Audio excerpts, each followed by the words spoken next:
If I tell you a story from my perspective, that might not resonate. So I have to think about, how does this connect to you? Hey everyone, welcome back. It's Ashley, and I have all the excitement and nerves for this episode today. I'm joined by Matt Abrahams. He's a lecturer of strategic communication at Stanford Graduate School of Business, host of one of my favorite podcasts, Think Fast, Talk Smart, author of 2 books, including his latest, Think Faster, Talk Smarter. He's a coach, educator, and so much more. But beyond that, somebody whose work I value greatly, and I'm truly honored to have as a guest here on the show with me. So with that, Matt, welcome. Thank you so much for joining me here. Ashley, thank you. Your words are very kind. I'm excited for our conversation. Likewise, and definitely have a lot of questions I want to get into. But first, I just want to say too, for a little context, I launched this podcast a couple years ago, and it was truly an intentional and big step out of my comfort zone. Communication is hard and we need it. You know, it fuels our relationships and builds connections and allows us to express our feelings and thoughts and all the vulnerable stuff. And so here I am with a leading expert in this space. Nervous, understandably so, and would love to ask, before we get into our conversation, if we could first break the ice and do 15 seconds or so of the Shout the Wrong Name game. Sure. Do you want to explain how the game goes, or do you want me to do it? Well, I thought that we would play the game, and then afterwards we could talk about what we just did and why it's helpful. I love it. I'm all for it. Whenever you're ready, I'm ready to go. I'm going to point to things in my space here. Right where we're at. Okay, so ready, set, go. Peanut butter, car, light, phone, headset, balloon, beer, candle, fire extinguisher, pen, table. level. All right. Excellent. That was fun. That was super fun. I really appreciate you doing that. As someone who has been on this journey of overcoming performance pressure, sure, I have found this exercise to be extremely helpful and freeing. So would love if you would just explain to those listening what this game is all about and how it helps us get out of our heads. Yeah. Well, thank you. You know, I have done quite a few podcasts around my book release, and you are the first person to ask me to play the game. So thank you. I enjoy it. I love that. This game from my teaching colleague and good friend. His name is Adam Tobin. He is he teaches screenwriting at Stanford, where I teach, and he's a master improviser. And so the game is called Shout the Wrong Name, and it's really designed to help us realize how much judging and evaluating that we do ourselves.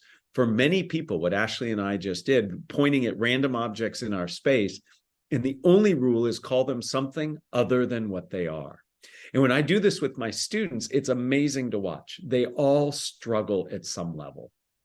And when I ask them about what makes it so hard, they reveal a lot about themselves. They're like, I feel uncomfortable in public saying something that's wrong. It's hard for me to think quickly. And then I investigate further, and I'll ask them, you know, did you find any tricks or things that tended to help you? And everybody comes up with what in the book I talk about as heuristics. These are patterns that we use to help us solve challenging situations. So people sometimes will get in categories: animals, colors, things that start with the letter P. Other times people use opposites. I'm going to look at the ceiling and call it the floor. The floor becomes the ceiling. Other times people borrow what they hear from somebody else. And we talk about how heuristics are helpful. Heuristics can help us in many ways in our lives, but they also pigeonhole us. When I start seeing something in a certain pattern, it means I'm not seeing other things. And so in the book and in this process, I talk a lot about how heuristics can be helpful, but we also have to be able to dial them down. And the most important lesson, and I know I'm going on a long time here, Ashley, is, and I'll get to this lesson through a story. This really happened. We were playing this game in my class, and there was a young man who was pointing at a chair and nothing was coming out of his mouth. And, you know, as a teacher, when you see somebody doing something like that, you approach and say, what's going on? And he said to me, I'm not being wrong enough. I'm not being wrong enough. And what's fascinating about this is I give no rules around how to be wrong. I just say, shout the wrong name. The only rule is not call it what it is. I say, don't point at people and don't say anything that's offensive. Those are the rules. And he was saying, I'm not wrong enough. So he was evaluating against some rubric he was carrying around. And I said, tell me more. He goes, well, I was going to call the chair a cat, but a cat has 4 legs and a chair has 4 legs. Sometimes a cat sits in a chair. Do you see the machinations he was going through, the judging and evaluating? And that's the power of this activity. It illuminates for us just how much we are in our heads judging and evaluating. He could easily have pointed to the chair and called it a cat. Nobody would have noticed. He would have been very successful. Yet he was hampering himself. And that's the power of this activity. So it sounds like you've played this before, Ashley. Have you noticed it's getting easier over time? Have you found yourself following patterns? What's your experience been? It's really interesting because I could tell when I first started it, I was thinking about what I'm going to call out, what words are going to come up. Right. The second time that I did it, tried to let go, but then I fell into those patterns where if I'm in the kitchen, I'm looking at something, if it's not the kitchen, maybe it's an apple or something that's in the kitchen, these associations. But the more and more that I'm practicing this, and I actually like to do this often because it helps me to just get out of my head. And something that I've struggled with before is that this makes me good at this thing, or I have to get it right. I have to do this. Yeah. So it's so interesting. The only way we could get it wrong is by doing that. That's right. Yes. So I love that you've seen an evolution, and I love that you're practicing this because it does its purpose is to do exactly what you're saying, to get you out of your head. So you started like most people, stockpiling. Here's a game. I'm going to pre-plan because that's going to help me.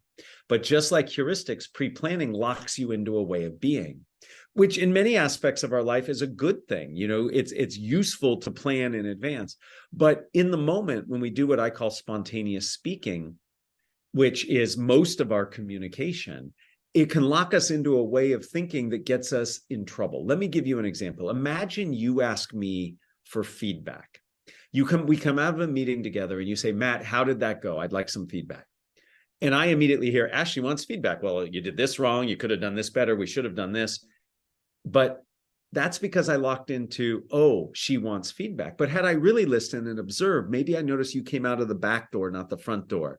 Maybe you were looking down and spoke a little more quietly. What you really wanted in that moment was not feedback. You wanted support. But because I flipped into, I heard the word feedback, that's all I did. I went into my heuristic. Okay, when somebody asked for feedback, here are all the things we could do better, etc. I might have done damage for our relationship. I might have actually hurt you by itemizing all these things when in fact what you wanted was support. So heuristics can lock us into a way of thinking and a way of communicating that in some circumstances actually precludes us from doing what's really needed in that moment. So I'm not saying heuristics are bad. I'm saying we need to see them for what they are, and then we can choose to invoke them or not, rather than just knee-jerk reaction reflexively go into those heuristics. And that's what this game teaches us. It teaches us to see the heuristics, and then as what's happening for you, to become aware so you can follow them or not. You might look at the kitchen and say, I'm going to talk about things in the kitchen, or I'm looking at the kitchen and I'm going to actually just say whatever comes to my mind. That's a choice. And in that moment, that choice becomes very important. Totally. But like you're just saying, it creates more awareness. But I wanted to make this tie because my elevator pitch on the Endurance Diaries podcast, this podcast is all about going beyond the surface of our successes into endless possibilities in the process, because life doesn't always go as we plan. And really, that's how we build endurance to keep going, Matt. That's the yes, that's the whole absolutely thing. But I think that there's a lot of unique ties between your work and the heart behind this podcast, going back to what you just said about planning communication. So we do that often in whether we're in school or business, personal relationships. And so we practice, but just like everything that you teach, and that's the core of your book, most of our communication is spontaneous. So there's 3 topics that I want to focus on in our conversation today that I believe are relevant and applicable in communication and life: overcoming anxiety and performance pressure, learning to surrender the outcome, and then creating space for connection by storytelling. So how does that sound? Those are three great topics. I look forward to hearing what I come up with to answer some of those. Awesome. Those are great. Really excited. Really excited for this. So the first one, overcoming anxiety and performance pressure. We talked a bit about that just through the game that we played. Anxiety looks different, for each of us, but there's no escaping it, right? We all experience some levels of anxiety. I think you speak to this in your book, and it's actually can be a good thing, right?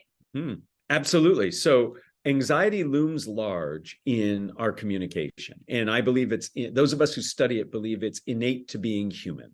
We see it across all cultures, and we see at a very specific time in humans' growth where it really starts developing. When kids move into the early teen years is when we really see a spike in anxiety around communicating in front of others. And it stays on a pretty steady trend upward and then plateaus.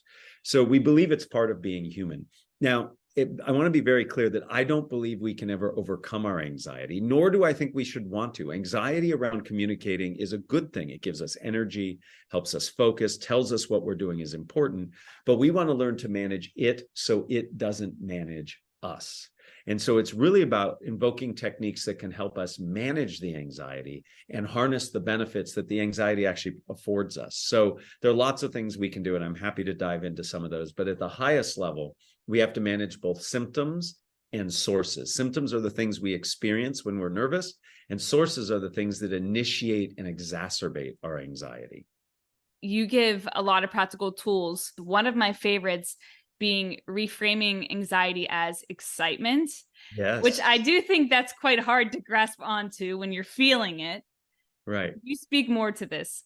Sure. So this is research that was done by my friend and colleague. She's at Harvard's Business School. Her name's Allison Woods Brooks.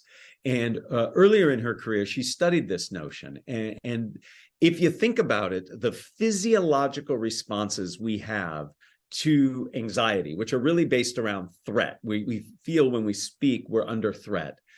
It's increased heart rate. We begin to perspire. We blush. This response, this is just our body's normal reaction to threat.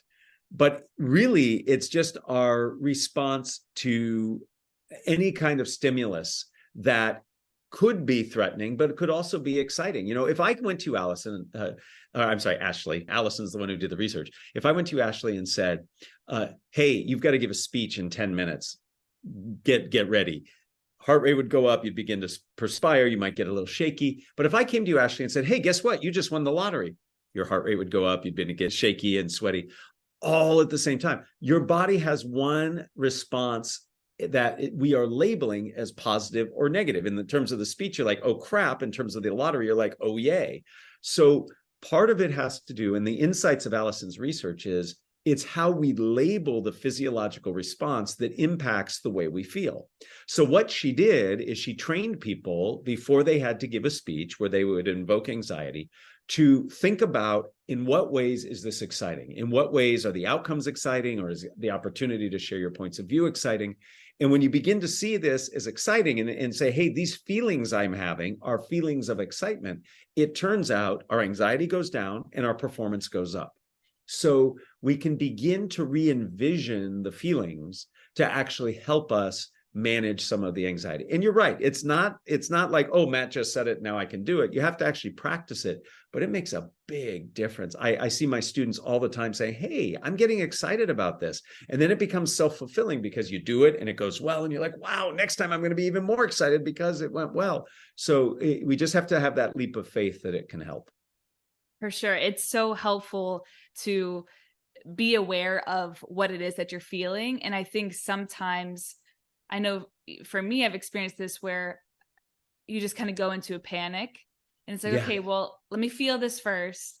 Okay, what is it? That physiological feeling and experience is the same. So I love that, to be able to reframe it. And we also we see how powerful our minds are to create that shift. Mm-hmm. Yeah. And if listeners are interested in this stuff, one of my guests and also a colleague at Stanford, her name is Aaliyah Crum, and she does amazing research on how framing, how we see things can change our behavior. And it's just fascinating. She did a study along with Ellen Langer, who is just a very famous psychologist, where they looked at people who clean hotel rooms. So the people who go in and clean the different rooms. And when those people were asked, how much exercise do you get? They said, we don't do much exercise, because we're so busy at work. And then what they did is they educated them about how much exercise they were actually getting doing the work they did, cleaning the rooms. And all of a sudden, people who had that information began to feel healthier, not only feel healthier, but their physiological measures actually improved. Just by labeling their work as exercise, they began to feel better, get more fit, etc. So the way we perceive our experience changes physiologically what we experience and how we feel. It's fascinating, this line of research. And the same is true with what Allison did in terms of excitement versus anxiety in speaking. That is definitely something I'm very interested in and fascinated by. So really appreciate you sharing me. Something I think about too is, can we think our way into a feeling and vice versa? Can we feel our way into thoughts, right? And how that actually influences what our experience of something is, regardless of the outcome. Can I share my favorite research with you? It has nothing to do with anything I do, but Absolutely. It's exactly what you're talking about. It's embodied consciousness. So there was some research done at Duke University where the only thing they manipulated was the temperature of coffee. So the experiment went something like this. I come up to you and I say, I have this big satchel I'm carrying, and I ask you to hold my coffee. And I say, I'm going to pull out a psychology test here. Would you mind holding my coffee? The only thing they varied was the temperature of the coffee. You either held warm coffee or iced coffee. And then you were asked to do a personality assessment of me. How warm am I? How nice as of a person am I? What are your perceptions? If you held a warm cup of coffee, you saw me as a warmer, nicer person. And if you held a cold cup of coffee, you saw me as more distant and cold. Isn't that fascinating? Our perceptions of others are dictated by just the temperature of the room we're in or something we hold. If you want somebody to feel more comfortable, you sit them on a chair that's comfy, that's padded, versus if you want somebody to feel more, on the spot, you put them in a chair that's hard. What we physically feel, the temperature affects how we emotionally feel. I find this stuff fascinating. I know I'm Likewise. taking a tangent, but I love that. Yes, yeah. It really is amazing. It is so fascinating when you think of these like external factors and stimuli and how that influences our experience and how we're thinking and our perceptions, because it does. And we can leverage some of that to help ourselves. So we can then see speaking where I'm nervous as exciting. So we can take those same things that happen to us that we might not be aware of and begin to use them as tools to help us achieve the goals we want to achieve. I know that you are a practitioner of martial arts. Mm-hmm. So the second thing, learning to surrender the outcome. I was I like to consider myself, I'm still an athlete, but growing up, that was my story. Always striving, always wanting to achieve. I had big goals, big dreams. And so I really wanted to talk about this because something that you said is we have a goal and we want to achieve it. And what makes us nervous is the potential of not achieving it and this potential negative future outcome. So when we communicate, we have goals, and it makes sense to have goals. And in fact, I encourage people to have goals. Goals are very important. The problem is when you set a goal, you also set a desired outcome to achieve that goal. And in setting that desired outcome, you can become very nervous about not achieving it. So goals and intentions are important. Having a purpose is important, but not being wedded to them is also important. So it sends you on a direction, but if I'm fixated on it and need to achieve it, then it can actually put a lot of pressure. So as you said, a goal is nothing more than a potential future outcome. And when we are nervous about it, what we're afraid of is that outcome being negative, a negative potential future outcome. So the best way to most likely achieve the goal in a positive way is to be present oriented, to be in the moment. Because by definition, if I'm in the moment, I'm not worried about the future. And there are lots of ways to get present oriented. My hunch is when you were playing basketball competitively, there were some rituals that your team would do or you would do to get you very present oriented. So sometimes coaches have you run liners or layups or whatever, or where people are passing you the ball, where you have to focus. Otherwise, you're going to miss or get hit by the ball. That's part of that, is not only to warm up your body, but to warm up your mind by focusing on the present. And there are a lot of things we can do as communicators to focus on the present. Before you and I started recording this, we did some chit chat. That's a way I get present oriented. I listen to the person. I get really focused. So I'm not worried about the future. You can do something physical, walk around the building, listen to a song or a playlist. We see athletes do this all the time as they're warming up. They've got their headphones on. My favorite way to get present oriented, this sounds crazy, is to say tongue twisters. I know it. Yeah. You can't say a tongue twister right without being present oriented, and it warms up your voice. Many of us, before we speak, we don't say anything. And you as an athlete know that you have to warm up, otherwise you get hurt. We somehow think we can go from silence to brilliance in our communication without warming up, which to me seems strange, right? I'm old, so I have to stretch and warm up before I exercise. But y'all should do it when you speak. So being present oriented is a great way. I love how you say it, to surrender your goal, to be open to whatever comes in the future by being present oriented. I do want to bring something up that I think is very interesting. Strive for mediocrity so you can achieve greatness. Yes. What do you mean by this? Yes, I always love when people ask this question. So I have the audacity to tell my Stanford MBA students, some of the best and brightest young business minds in the world, to maximize mediocrity. And they look at me like I'm crazy, because nobody in the lives of these students have ever told them to just be mediocre. But here's the rationale. When I am constantly judging and evaluating what I am saying, I am actually using precious cognitive bandwidth that could be better used connecting to people, could be better used making sure my messages land. Your brain is like a computer. It's not a perfect analogy, but if you have lots of apps open on your phone or tabs open on your laptop, your computer is not performing as optimally as possible. Each of those apps or tabs is performing less than optimal because you have so many open. Your brain is the same way. If I'm constantly judging and evaluating, my precious resources are split. So when I just say, I'm just going to get it done, I'm just going to answer the question, I'm just going to give the feedback, I'm just going to introduce myself, I reduce that pressure, therefore giving me more bandwidth to actually do it well.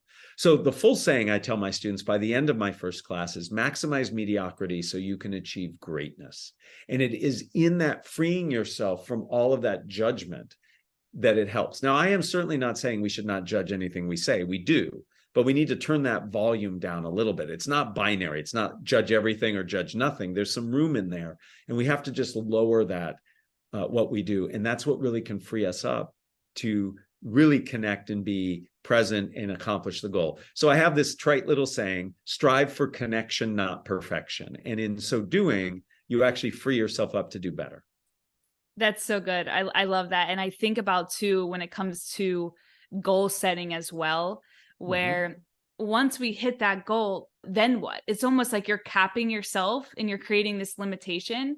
And so I like to try to reframe that, which is very similar to this, I think, where when we have this more of an open posture, the possibilities and the wins and all of these other things we can learn about ourselves and how we can connect with other people in that, by taking that pressure off and not being so tied to just this one goal. That's right, because in that moment, possibility exists. Whenever you lock yourself into one thing, by definition, you're restricting other things. And a lot of what happens in connection and relationships in the moment is we have to adjust and adapt. So, there's a saying that says essentially something like planning is critical, but plans are useless, right? So the process of preparation is important, but locking in on one plan restricts you from what you do. And as an athlete in basketball, you did a lot of training and a lot of drilling so that in the moment you could respond to what was necessary. And that's the key to spontaneous speaking for sure. So good. I love these connections, really. Last one here is creating space for connection by storytelling. Yes. Now, this is the heartbeat of this podcast. My goal was really to bring guests on, which I have, to share their stories. And I believe that the possibility that somebody's story could impact somebody else makes it worth sharing. And I've heard you say before that our brains love stories. So could you elaborate on that and why we need storytelling? I love how you say it's the heartbeat of the podcast. That's beautiful. I might steal that for my podcast. So yes. So when we communicate, we need to package our information up in a way that is helpful to the people we're speaking to. Many of us, when we communicate, especially in the moment, we take people on a journey of our discovery of what we're saying while we're saying it. In other words, we just itemize and list a whole bunch of stuff. And our brains are not wired to process lists of information. I challenge you and any of your listeners to think about how many items can you carry in your mind when you have to go grocery shopping before you actually have to create the list. For most of us, it's like 5 or 6. And after that, I better write it down or I'm going to forget something. Our brains just aren't wired for lists. Our brains are actually wired for story. In fact, long-term memory is called episodic memory. Episodes, that's what we remember. A logical beginning, middle, and an end. And so when we communicate, if we can package our information up in a structure, it can really help us as the person crafting the message because it gives us a direction and prioritization. And for our audience, it packages it in a way that they can digest better. So I encourage everybody to think about ways of structuring their messages. Let me be very clear what I mean by a structure. All of us who've ever watched a television ad or had to pitch any idea to anybody have probably used the structure problem, solution, benefit. Here's some issue, problem, or challenge. Here's how I suggest we solve it. And then here's the benefit of doing so. The next time you watch a television ad, if people watch TV anymore, you'll see that this is how it works. So having something in that structure, sometimes we call them stories, sometimes we call them narratives. To me, it's just a logical connection of ideas. That's how our brains work. And it helps us because we, as the storytellers, if you will, just have to think about how do I tell a story that's relevant and impactful to the person I'm speaking to. So it invites us to be other focused, which is the foundational principle of communication. We have to be empathetic. We have to be in service of our audience. If I tell you a story from my perspective, that might not resonate. So I have to think about how does this connect to you? So storytelling invites empathy, which invites connection, which invites trust, and all of that becomes this virtuous cycle. I think it can also help to empower people to share their stories and really think about these things of value within them that they can offer as a gift to somebody else, which I believe our stories are. I 100% agree. You know, what motivates my work is really remembering that everybody has an important story to tell. And we just need, what motivates what I do is I just want to help people feel comfortable sharing their stories. And I love that you have a similar focus on what you do. And sharing a platform where people can share those stories is really important. Thank you so much for that. I appreciate that. A couple of other things I just wanted to ask you as an expert communicator. My wife would disagree, by the way, but go ahead.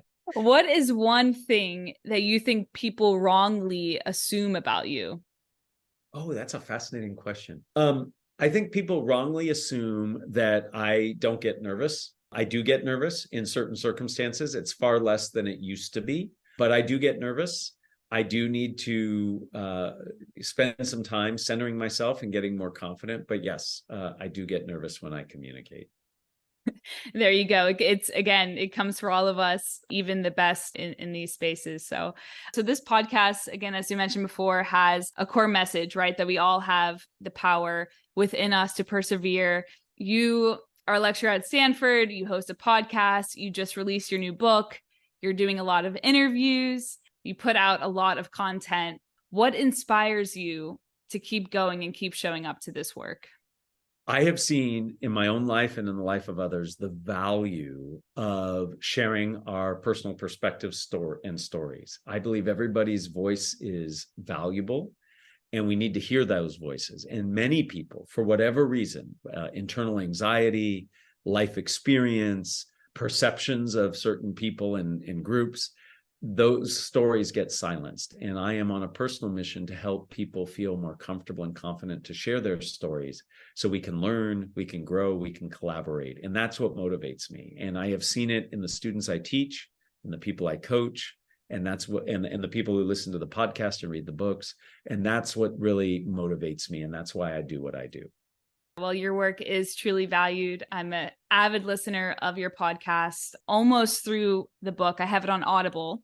Oh, good. So Yeah. you're probably sick of hearing my voice. A little bit, not gonna, no. But That's no, fine. Honesty is a good thing. I love how you end your podcast by asking your guests 3 questions. So Yes. instead of 3 questions, I would like to wrap up this episode by asking you to complete 3 sentences for me. Okay. All right. If you're up for Okay. that. Let me see if I can think fast and talk smart. Let's see. All right. So number 1, getting out of your own head starts by Focusing on others and their needs. the key to effective communication is Being audience centric. Those 2 are very similar, but that's true. this is thinking fast and talking smart. So, okay. The last one here, storytelling has the power to Change the world. I love that, Matt. Thank you so much. This has been incredible. Really appreciate your time and joining me. I know that I will continue to grow, and I know that there's millions of other people who also find value in your work. So thank you so much. I encourage those listening to check out Matt's new book, Think Faster, Talk Smarter. Talk Smarter, and check out the podcast, Think Fast, Talk Smart. That was fun. I really appreciated your questions and collaborating with you on creating this content together. And I really appreciated it.